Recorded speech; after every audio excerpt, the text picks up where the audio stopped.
This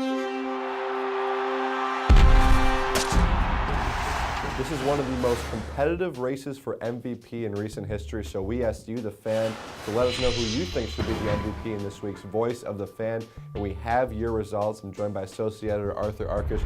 And Arthur, let's start at the bottom. Just like his team, Matt Ryan gets no respect, only 1% of the vote. J.J. Watt, the only defensive player on the list, with 4%.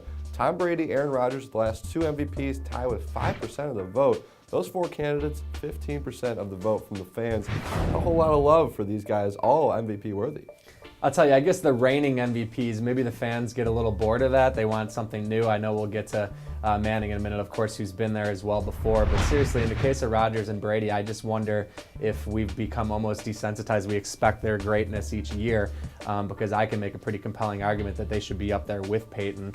J.J. Watt has been consistently excellent all year long. It's just more a matter of, it's 2012, can a defensive player do enough to win this award in the age of offense? And for me, Matt Ryan, excellent season. The Falcons were good, but he was a little bit up and down, obviously, after a big start. So I can understand why he's at the bottom of this list. Yeah, I think the two guys that we're going to get to in a second, because of what they did, it really overshadowed the fact that Aaron Rodgers and Tom Brady had great seasons. And Rodgers had to deal with plenty of injuries on that offensive side of the ball. Tom Brady, again, played with a defense not very good, and both of them had great years, but they're overshadowed by these two. Peyton Manning, Adrian Peterson, the guys we talked about as comeback player of the year candidates, certainly MVP candidates. Manning came in second with 31% of the vote, beaten badly by Adrian Peterson. 54% of you think that Adrian Peterson should win the MVP. Are these really the two best candidates, or is the hype from their amazing comeback stories kind of clouding this? I don't want to take anything away from the amazing comeback stories because they really are beyond description. They're just absolutely incredible. For me, Aaron Rodgers needs to be in this conversation with Peyton Manning. I'll get to Adrian Peterson in a second. I believe he's a runaway for this vote.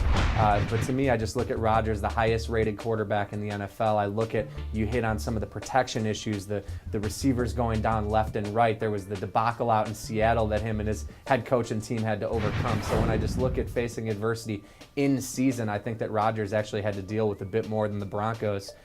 For me, I think that puts him definitely in this conversation, if not slightly ahead of Peyton. So you mentioned Adrian Peterson. Is he your choice for NFL MVP? Do you agree with the fans? He's a slam dunk. I had him actually as my MVP before his otherworldly performance in carrying the Vikings to the postseason in Week 17. I just think this is one of the great running back seasons ever, not to mention what happened with the injury. I just look at that offense. I look at where this team was winning 3 games a season ago. He has absolutely put them on his shoulders. It has been a joy to watch. And to me, if there was ever a season where a running back deserved to win the MVP, this is it. Yeah, I agree with you. I put Adrian Peterson as my vote for NFL MVP. It's tough for a running back to beat a quarterback in this day of age, and not to take away from Peyton Manning, but that Broncos team is a very good team. That's maybe the best defense he's ever played for. You got guys like Demaryius Thomas at wide receiver, the offensive line, everything's come together for Denver. And you can say that he's made them all better, but Adrian Peterson carried that team on his back, as you mentioned, and without Percy Harvin the last month of the season, Peterson, amazing story. He also gets my vote for MVP. So hey, we agree with the fans this week. We agree with you that Adrian Peterson should be the NFL MVP, but maybe Aaron Rodgers should have gotten a few more of your votes. What do you think of the results? Let us know on our YouTube page and head to our website at profootballweekly.com.